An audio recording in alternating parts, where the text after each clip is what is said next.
As the city of Cranbrook grows and the streets become busier, it can be difficult for emergency service vehicles to get through when responding to calls. When the public calls 911, they usually need help in a hurry. And so our goal is to get there as quickly as we can, but we have to do that in a safe manner every time. And so what we're doing is we're trying to move through the driving public throughout the city, which is getting busier. And as the roads get busier, it's harder and harder to get there quickly. And so we really want to remind the public of the rules of the road and sort of the rules of engagement when it comes to emergency vehicles that are approaching.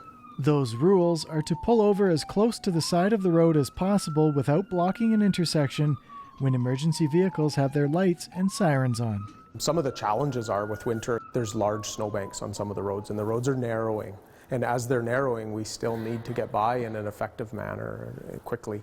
And so people need to know to clear intersections, to not pull over in the middle of an intersection. They need to know that if they're in the middle lane, their obligation is not to get all the way to the curb on the road, it's to get as far as is possible to the side of the road safely.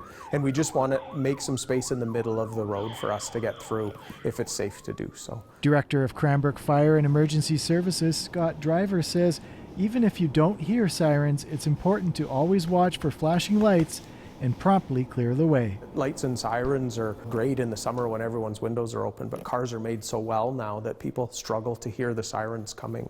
And so what we want to do is we want to remind people that if you see fire trucks coming with just what you think is lights on, is that we're still asking for permission to pass by safely, because we are in an urgent situation, and we want people to recognize that, is that checking your mirrors and looking ahead, and so fire trucks oncoming or fire trucks coming from behind both need space to get through.